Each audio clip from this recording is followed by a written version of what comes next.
शांति। प्रजापिता ब्रह्मा कुमारी ईश्वरी विश्वविद्यालय में आज ज्ञान मंथन स्टूडियो में आज ऐसी दिव्य आत्मा हमारे सम्मुख है जो 40 साल से ईश्वरीय सेवा में अपने आप को समर्पित रूप से चला रही हैं और आप वेस्ट बंगाल के दार्जिलिंग क्षेत्र से वहां सेवाएं दे रही हैं। इनकी सिस्टर भी वहां पर नियमित हैं, सेवा दे रही हैं। हमारे रोहित भाई एक ऐसी आत्मा है जो कर्म भोग को कर्म योग से जीत प्राप्त कर रहे हैं। ऐसे दिव्य आत्मा का हम स्वागत करते हैं। आज के श्रृंखला में कर्म योग है और कर्म भोग है, इसमें क्या उनके जीवन गाथा में आज हमको जानने को मिलेगी। इस अंतराल में हम ऐसे दिव्य आत्मा को, बाबा के बच्चे को स्वागत करते हैं। रोहित भाई ओम शांति। ओम शांति, धन्यवाद। रोहित भाई, आपका जन्म कहाँ हुआ था? मेरा जन्म नेपाल में 77 जिला है, उस मध्य इलाम जिला के एक रिमोट गांव में हुआ था। आपकी पढ़ाई लिखाई B.Ed तक है। तो मैंने नेपाल में ही पढ़ाई किया और मैं स्कूल में टीचर करते थे नेपाल में। अच्छा। लंबे समय तक स्कूल में हेडमास्टर भी रह करके कार्य किया। अचानक ब्रह्मा कुमारी का संपर्क कैसे आपने आपको प्राप्त हुआ? कैसे आप ब्रह्मा कुमारी के ज्ञान में आए? 8 क्लास में पढ़ता था और मेरा मामा और एक इंडियन आर्मी नेपाली भाई, गोरखा राइफल का, उन्होंने मेरे को कलकत्ता घुमाने बहाने हेतु मेरे को स्कूल को पढ़ाई छोड़ करके मेरे को कलकत्ता ले आया। उस समय कलकत्ता के विक्टोरिया मेमोरियल ग्राउंड के आगे वहाँ पर बड़ा मेला लगा हुआ था और मेरे को मेले में ले आकर के छोड़ दिया। मैं वहाँ पर 1.5 मास रहा मेले में और वहाँ पर हमारा वरिष्ठ जगदीश भाई साहब और दीदी मनमोहिनी जी और बड़े बड़े महान जो थे, उन्होंने से मेरा पढ़ाई का स्टार्ट हुआ। हमने कोर्स नहीं किया, जो सुना वो कलकत्ता में उन्होंने मुखरा बिंदु से सुना और मेरे बाल मस्तिष्क ने उस समय इस धरा पर भगवान जो आकर के कार्य कर रहे हैं वो मेरे बाल मस्तिष्क में वो समा गया। और उसके बाद मैं 2 साल तक तो वहाँ कोई नेपाल में तो सेंटर नहीं था, तो ऐसे ही बाबा को याद करते थे जो मैंने कलकत्ता में सीखा। कभी कभी दार्जिलिंग आते थे। फिर मैं 1984 में बाबा से मुझे टोली और वरदान मिला। बाबा ने मुझे, बाबा कहाँ मिलते थे? बाबा उस समय ओम शांति भवन में मिला। कब आए थे पहली बार मधुबन में? मैं तो 84 में आया फर्स्ट टाइम। तो फिर 83 से पहले तो बाबा मेडिटेशन हॉल में मिलते थे, लेकिन आप 82 के मेला में आपका जन्म हुआ कलकत्ता में विक्टोरिया ग्राउंड में। हाँ जी। और वहाँ पर ही वो जो मेला लगा हुआ था, वहाँ आपने देखा वो सारा मेला वगैरह देखा और वहीं रह गया सेवा में रह गया। अच्छा, आपको ब्रह्मा कुमारी में कोई ऐसा ये नहीं था कि आपको वहाँ पर रहना है या वो नहीं था। मुझे तो केवल कलकत्ता घूमने के लिए गए थे और वहाँ 1.5 मास आप रहे इसलिए क्योंकि वहाँ का वातावरण अच्छा लगा, वहाँ के लोग आपसे अच्छे मिले, आप इसलिए आप वहाँ रहने। मनमोहिनी दीदी से मैं बहुत प्रभावित हो गया। जी उस समय थी। ओके। उसके बाद मैं 84 में फर्स्ट टाइम मधुबन आया। तो इंदिरा गांधी का वहाँ इंडिया में मर्डर हुआ था उस समय। 31 अक्टूबर। लेकिन हम बाबा से मंगल मिलन मना रहे थे उस समय। तो बाबा ने मुझे टोली दिया और वरदान दिया एक, बच्चे तुम तो जगे हुए हो ना। मेरे को उस समय नेपाल के एक रिमोट गांव में हिंदी भाषा तो नहीं चलती थी, हिंदी भी उतना समझ में नहीं आता था। तो मैंने बाबा को बोला, हाँ बाबा जग रहे हैं। जगे हुए या नहीं है वो मुझे मालूम नहीं था। मैंने बोला हाँ बाबा जग रहे हैं। तो बाबा ने एक उदाहरण दिया, दीपावली में जैसे एक दीपक जलाते हैं तो एक दीपक से अनेकों दीपक जलते हैं। तो चैरिटी बिगर्स एट होम, आपके परिवार में बाबा के अनन्य बच्चे हैं, उनको जगाना। तो फिर मैं वापस आकर के घर में एक रूम बनाया। तो वहाँ पर माँ और मैं योग करते थे और छोटी छोटी बहन थी मेरे जो अभी दार्जिलिंग में संचालिका है, मुना बहन और बबीता बहन। मुना बहन मेरे से 3 साल छोटी है। अच्छा। और बबीता बहन तो मेरे से 9 साल छोटी है। तो फिर मैंने घर में ज्ञान देना शुरू किया। तो फिर मुझे बड़ी दीदी ने, आपके जो बहन है वो सेंटर में दे दो, क्योंकि उस समय ब्राह्मण का सदर्शना दी। तो उस समय क्या होता था, हम ब्राह्मण परिवार के उसमें थे, हमने कभी मांस मदिरा जो मीट अभी मेरा मुख में भी नहीं डाला। प्याज लहसुन तो खाते थे लेकिन मांस मदिरा नहीं खाते थे, घर में नहीं चलता था। फिर पिताजी तो उसको शादी कराना चाहते थे छोटे उम्र में ही। तो फिर शादी के लिए जो मंगनी के लिए वहाँ लोग आने वाले थे, मैंने रास्ता से ही उनको पूरा धमकी दे करके उनको भगा दिया। और जो मेरी बहन है उसको हमने सुदर्शन दीदी को दिया और उसको भी जाने के लिए तैयार हो गई, उसका भी दिल नहीं था। तो वो सेंटर में आ गई, करीबन 86 की बात होगी। तो वो सेंटर में आई तो मेरे को भी और सहज होने लगा। तो फिर मैं तो गांव में फिर स्कूल फाइनल करके उस समय टीचिंग मिलता था प्राइमरी में, फिर मैंने वहाँ पर जॉब शुरू किया गांव में ही। तो फिर मैं दार्जिलिंग आता था, क्लास करता था। नेपाल में सेंटर नहीं था उस समय, विराटनगर और धरान में था। वो भी कलकत्ता से चलते थे, राजदीदी के अंडर भी नहीं थे। अच्छा। तो फिर हम कभी कभी विराटनगर भी जाते थे, धरान भी जाते थे, लेकिन वो दूर है। दार्जिलिंग तो मेरे घर से आधा घंटा 1 घंटा पैदल, फिर 1 घंटा गाड़ी पकड़ करके 2 घंटे में हम दार्जिलिंग आ जाते थे। तो फिर मेरे मामा ने उस समय 86 में पशुपति नगर में पाठशाला खोला और वहाँ पर बहनें भी रहने लगी। तो हमने वहीं क्लास शुरू किया। पशुपति नगर नेपाल बॉर्डर है जो दार्जिलिंग और इलाम को जोड़ता है, बॉर्डर इलाम डिस्ट्रिक्ट इलाम को जोड़ता है वो पशुपति नगर। अच्छा। वहाँ पर उन्होंने शुरू किया तो हम वहीं क्लास करने लगे। फिर क्लास करने के लिए 7 किलोमीटर चढ़ाई आना पड़ता है और डाउन फिर 7 किलोमीटर। घर में जा करके हमारे घर में ऐसे गाय वगैरह भी उस समय था, अभी भी है। तो फिर उनको घास भी काटना पड़ता था, फिर स्कूल भी जाना, फिर क्लास भी करना, फिर लोगों को ज्ञान भी सुनाना। ऐसे ही मेरा दिनचर्या शुरू से हुआ। 2000 में मेरा ट्रांसफ़र डिस्ट्रिक्ट हेडक्वार्टर में हुआ। मैंने जाने का इच्छा भी था, राज दीदी को भी सेंटर में रखने को बहुत उनको मेरे को ऊपर उनका भी मेहरबान है। उस समय फिर इलाम गया जॉब के लिए। तो फिर सेंटर में रहने के तो उतना मेरा वो मनसाय तो नहीं था, लेकिन वहाँ जाते जाते हम सेंटर में वहाँ रह गए 2000 से। अभी 22 वर्ष हुए सेंटर में रहते हुए। जी। तो फिर बाद में मैंने सेल्फ मैनेजमेंट का उषा दीदी के साथ में जगह जगह जा करके पॉजिटिव थिंकिंग का और डॉक्टर प्रेम मसन के साथ जो भी क्लास कराते थे और उन्होंने देखा और हमने भी सीख लिया वो। तो सीखने के बाद हमारा विचार आया कि छोड़ देंगे सर्विस। तो मैंने छोड़ दिया और फिर विराटनगर के पास इटरी नाम का एक जगह है, शारदा दीदी रहती है, वहाँ पर हम 2 साल रहा। तो उसके बाद सेवा का जरूरत है दार्जिलिंग में, आ जाओ। वहाँ गर्म भी था, मुझे पहाड़ी इलाका में रहने वाला है, वो तो प्लेन साइड था। गर्म सहन भी नहीं हुआ, इसलिए मैंने रात दीदी से छुट्टी, गीता दीदी से छुट्टी लेकर मैं दार्जिलिंग आया। अभी 2014 से मैं दार्जिलिंग में सेवा दे रहा हूँ। अच्छा। और वो सेवा देते देते मेरे को क्या हुआ, एक बिजनबारी नाम का जगह है, वहाँ पर हमारा यहाँ का वरिष्ठ भाई जी, बनारसी भाई जी, बल्लभ दादा और सूर्य भाई जी, सूरज भाई जी, उस समय जब दार्जिलिंग गया था तो वो बिजनबारी में उन्होंने सेवा शुरू किया था, ये तीनों बड़े भाई ने। तो फिर बिजनबारी में सेंटर नहीं था, तो फिर बिजनबारी में हमने एक मकान का किराया घर लिया। पहले दीदी लोग रही, फिर हम रहे 2-3-4 मास अकेले।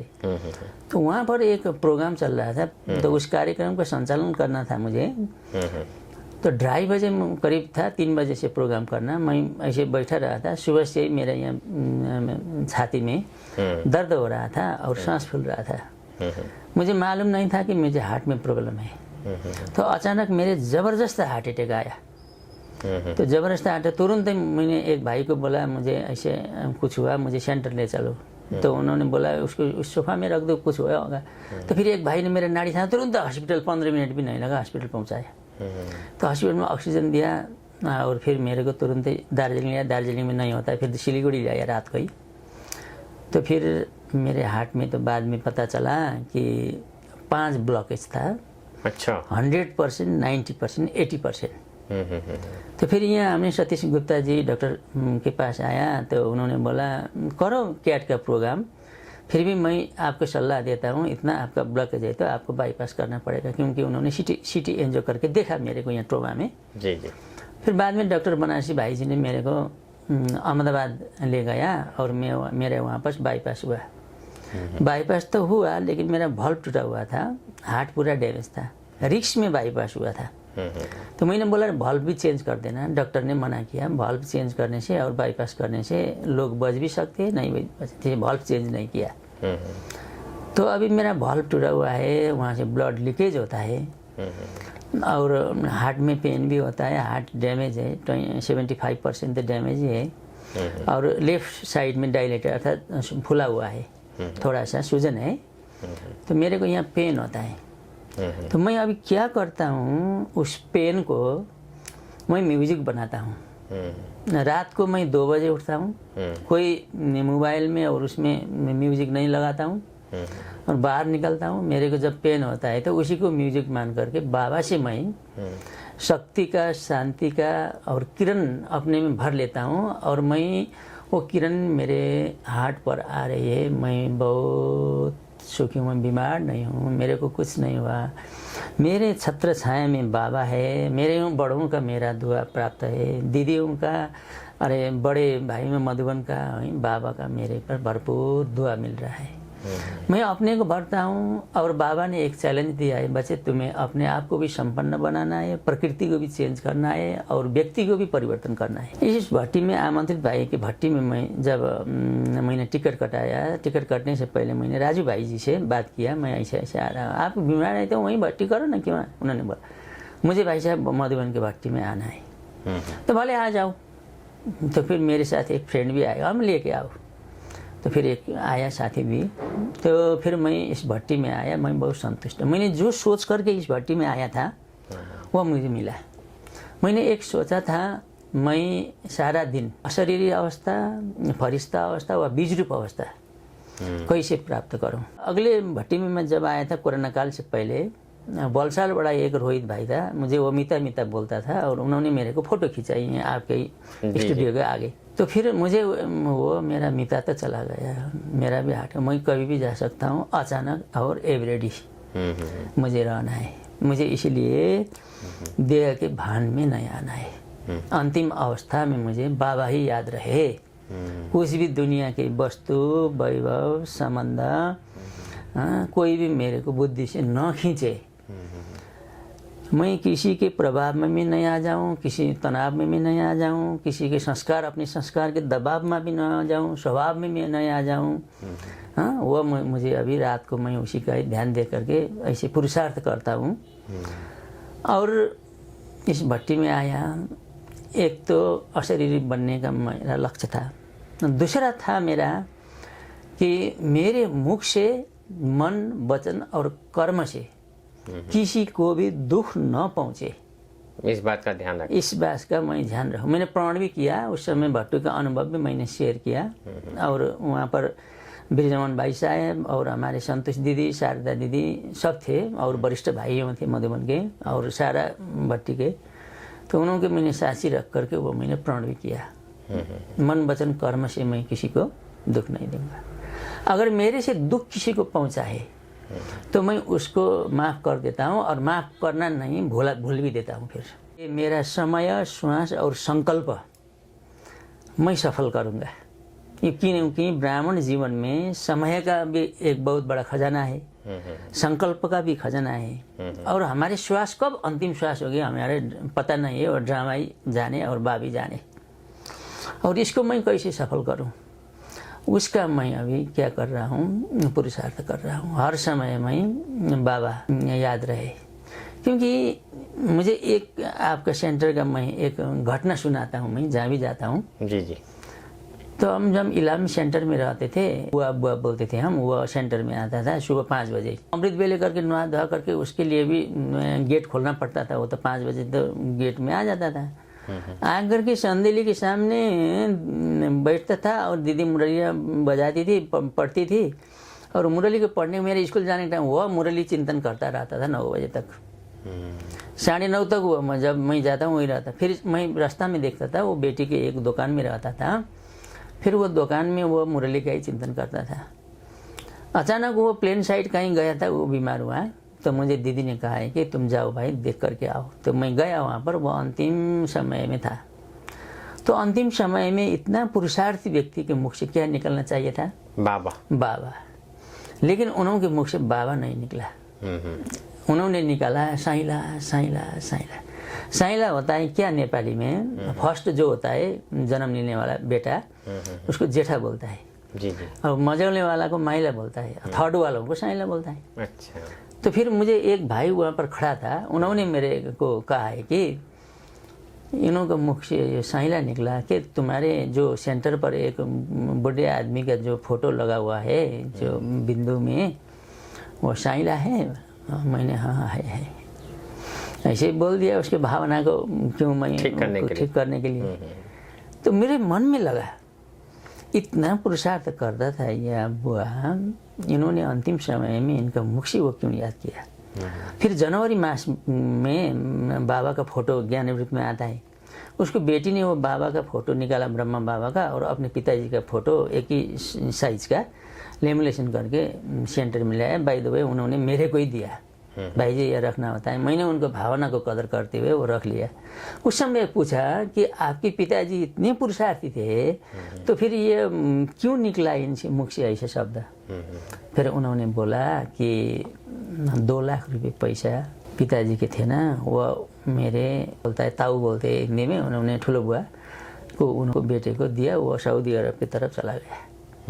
वो पैसे के कारण अटका हुआ था पैसा के व्यक्ति को याद है 2 लाख रुपए 2 लाख रुपए के कारण।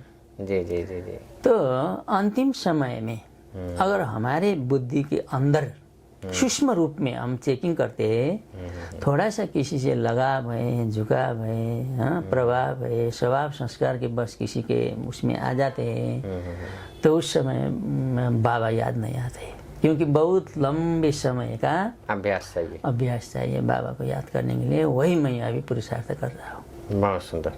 आपने दादियों की भी पालनियाँ लिए, दादियों के साथ के कुछ अनुभव सुनाए। 1988 में पांडव भवन में सेवा में बैठा। अभी धर्मपाल भाई जी कुछ ही दिन हुआ होगा शरीर छोड़े, उनके साथ में मैं वहाँ पर गाइड का काम किया ओम शांति भवन में। और मुझे क्या एक जिम दिया, मैं छोटा सा था और उस समय गोरे गोरे विदेशी जैसा लगता था। तो मेरे को एक उन्होंने कार्य दिया, जो भी बड़े बड़े VIP यहाँ पर प्रदर्शनी में ओम शांति भवन में देखने के लिए आते, निर्भय भाई जी के पास और दादी के पास को मिलाने की ड्यूटी दिया। और जब भी मैं दादी के पास जो VIP आता था मेरे DM के ऊपर वाला, तो मिलाने के लिए बड़ी दादी के पास ले जाता था। तो बड़ी दादी को बुलाती थी, उनसे मिलवाती, उसके बाद में फिर टोली सबको देती थी और मुझे भी टोली दे करके हर समय दादी मुझे दृष्टि देती है। उस समय का मुझे जीवन में यादगार। दूसरा मेरा जीवन का यादगार क्या है, गुलजार दादी प्रेस डिपार्टमेंट अंदर में ओम शांति वो पांडव भवन के, तो उधर आ रही थी, मैं इधर से जा रहा था। तो एक बार गुलजार दादी से मेरा आमने सामने ठक्कर हुआ और दादी को भी लगा, मेरे को भी लगा। अच्छा।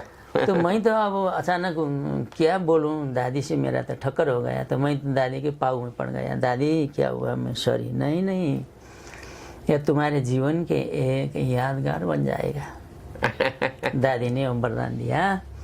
और मैं जब दादी की जो अव्यक्त लोक में जाता हूँ, अभी बना हुआ है, तो वो मुझे यादगार गुलजार दादी का भी आता है। और बड़ी दादी से तो मैंने बहुत पालना लिया। जब हमने सिक्किम में सेंटर खोला, सुदर्शन दीदी और शेफाली दीदी ने जा करके मधुबन के प्रांगण में हम बैठे रहे थे, तो दादी को इच्छा था कि इंडिया के कोई भी स्टेट रह ना जाए।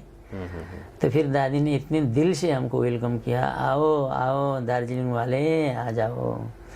मेरे दार्जिलिंग वाले सिक्किम पहुंच गया, दादी ने हमसे भागी भी पाई नहीं। और अभी नेपाल में मैं रहा बहुत साल सेंटर में, राज दीदी से भी बहुत मुझे प्रेरणा मिली, और विराटनगर वाली गीता दीदी जी से भी मुझे बहुत ही आगे बढ़ाने के लिए उन्होंने मेरा विशेषता को देखते हुए, ये भाई बोल सकता है, ये भाई कुछ कर सकता है, मेरे को हर प्रोग्राम में वो उन्होंने मेरे को आगे रखा और मैं अभी यह स्थिति में आ गया।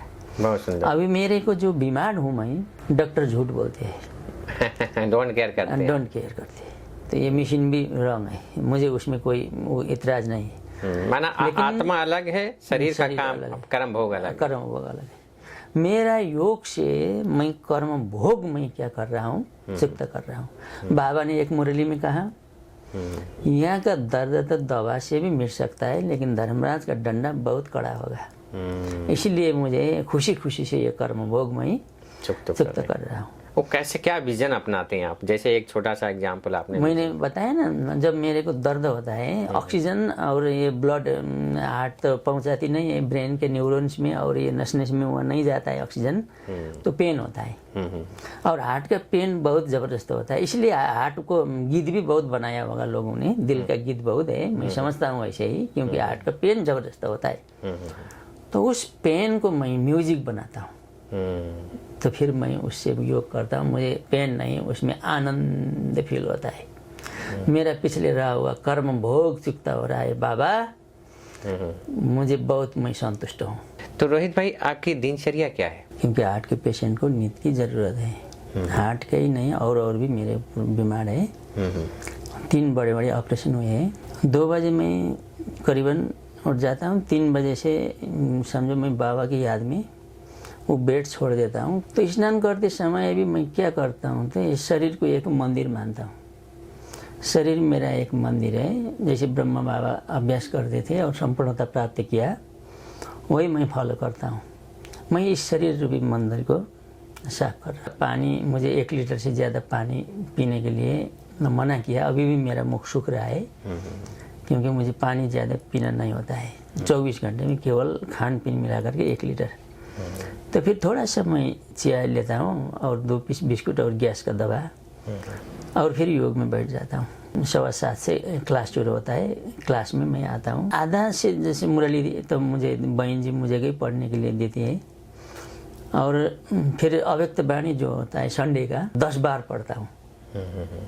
और वो हर संडे मैं क्लास में अव्यक्त वाणी भाई बहनों को सुनाता हूँ। उस दिन में भी जब मैं ऊपर ही रहता हूँ, कोई मिलने के लिए आते हैं तो मेरे से बहुत खुश होकर के जाते हैं, और मुझे हंसी हंसी में मैं उनको ज्ञान देता हूँ, हंसाता भी हूँ, अब बाबा का ज्ञान भी देता हूँ। और फिर रात को समय थोड़ा भोजन, तो फिर दवा मेरा बहुत है, तो दवा लेकर के फिर मैं रात को 10 बजे से बाबा की याद में ही सो जाता हूँ। 3 घंटा मुझे डीपली साउंड स्लीप आता है, कोई सपना अपना भी नहीं देखता हूँ, और मेरा नींद पूरा हो जाता है। और आपकी हॉबी क्या है? मेरा हॉबी है सभी को ज्ञान सुनाना, क्योंकि बाबा ने मुझे विशेषता दिया है, सभी को खुश रखो, हंसाओ, क्योंकि संसार में सब देने वाले हैं। प्रकृति भी देती है, वनस्पति भी देता है, प्राणी भी देता है, लेकिन लेने वाला कौन है? मनुष्य है एक। आपकी दोनों बहनें जो हैं कैसे समर्पित हुई, उसकी थोड़ी कहानी सुनाई। बड़ी वाली जो बहन है मेरे से तो उम्र में तो छोटी है, लेकिन मैं दीदी बोलता हूँ उसको। तो वो जब पहले आई थी सेंटर में, वो इतना सॉफ्ट माइंड, इतना भोली भाली, और यहाँ पर सबको पता है, मधुबन में भी जो वरिष्ठ भाई जी है, जो दीदी जी है, मुन्ना बहन को सब जानते हैं। जी जी। उनका स्वभाव इतना भोला है, वो किसी को कुछ नहीं बोलती है, और वो योग पसंद करती है, सारा दिन योग में ही रमाना चाहती है।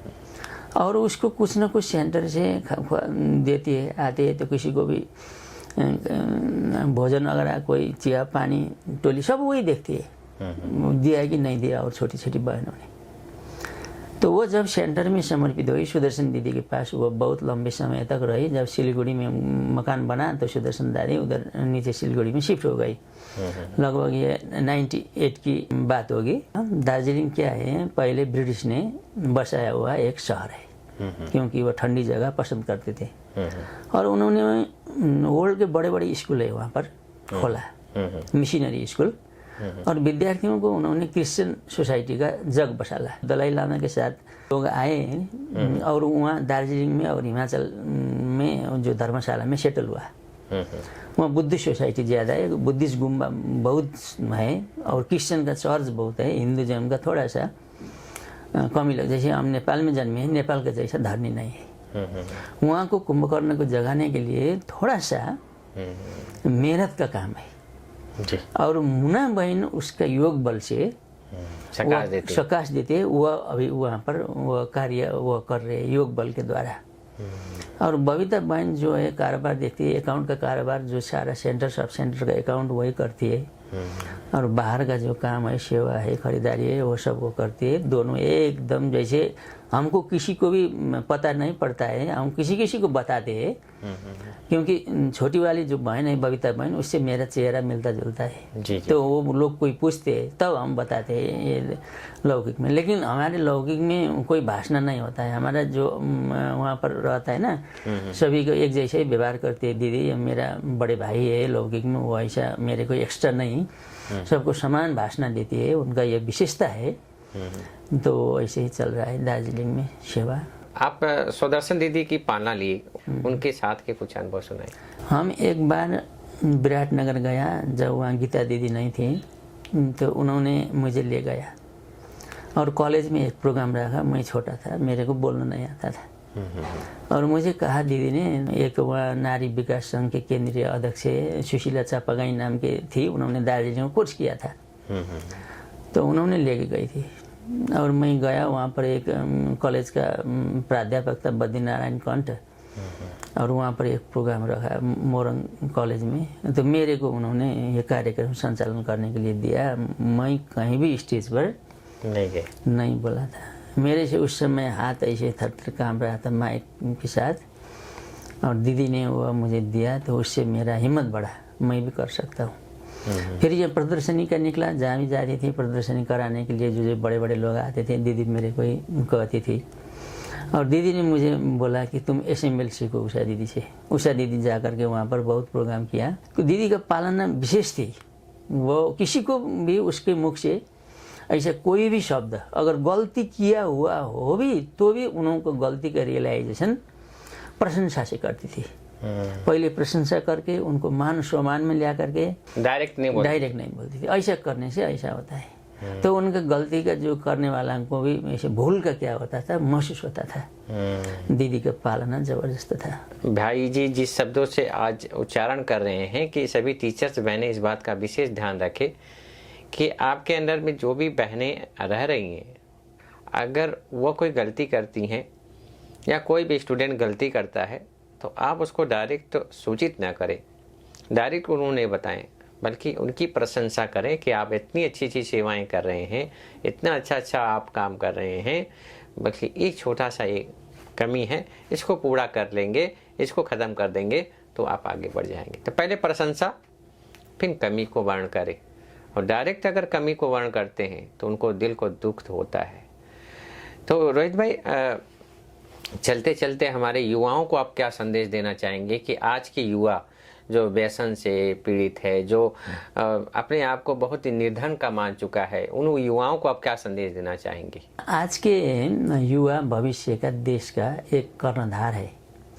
अगर वायु हमें प्राणदान भी देता है, और उस वायु को अगर विपरीत दिशा से बहना चाहती है वो वायु, तो फिर वो तूफान भी मचा सकता है। ज़्यादा समृद्धि होने से सुसाइड करने की संख्या भी वहाँ ज़्यादा है सिक्किम में। सारे स्टेट इंडिया के कितना 30 से भी ज़्यादा स्टेट होंगे। तो लोगों के पास भौतिक धन संपत्ति के पीछे लोग जो युवा जा रहे हैं, अगर हम असल बनना चाहते हैं या सफल बनना चाहते हैं, युवाओं को मैं यही संदेश देना चाहता हूँ। अगर आप ज़िंदगी में सफल बनना चाहते हैं तो पहले असल बनना पड़ेगा। तो असल कहाँ बनेंगे? तो असल बनने के लिए तो एक ही हट्टी है, ब्रह्म कुमारी ईश्वरीय विश्वविद्यालय में आना ही पड़ेगा, जहाँ पर युवा प्रभाव के विंग भी है। और युवाओं को यो व्यसन मुक्त, युवाओं को क्या करना है, देश को कैसे दिशा निर्देश देना है, कैसे क्या करना है, वह हमें यहीं आकर के कर सकते हैं। और हम युवाओं को यही हम संदेश देना चाहते हैं कि जीवन में कोई असलियता, रियलिटी चाहते हैं, भौतिक विज्ञान के IT के साथ साथ, और ब्रह्म कुमारी ईश्वरीय विश्वविद्यालय में जो जीवन जीने की एक सुंदर कला सिखाया जाता है, अगर वह मेरे जैसे समय में सीख लेंगे तो विपरीत परिस्थितियों में भी आप सहजै उस परिस्थिति को स्वस्थिति से विजय प्राप्त कर लेंगे। दोस्तों, आज की इस एपिसोड से आपके जीवन में थोड़ी कुछ प्रेरणा आई होगी, तो ज़रूर इस प्रेरणाओं को अपने जीवन में सार्थक बनाएं। जी हाँ, यह प्रेरणादायक विचारों से ओतप्रोत हमारे रोहित भाई के जीवन से कैसे उन्होंने अपने आप को कर्म भोग पर कर्म योग से जीत प्राप्त कर रहे हैं, साथ साथ सर्व की दुआओं से आगे बढ़ रहे हैं। ऐसे दिव्य आभावान व्यक्तित्व आज हमारे सम्मुख हमारे स्टूडियो में आए और अपने विचार प्रस्तुत किया। हम उनके आभारी हैं। ठीक इसी तरह से एक नए व्यक्तित्व के साथ एक नए एपिसोड में एक नए विचारों को लेकर हम आपके सामने फिर प्रस्तुत होंगे। तब तक के लिए ओम शांति। ओम शांति।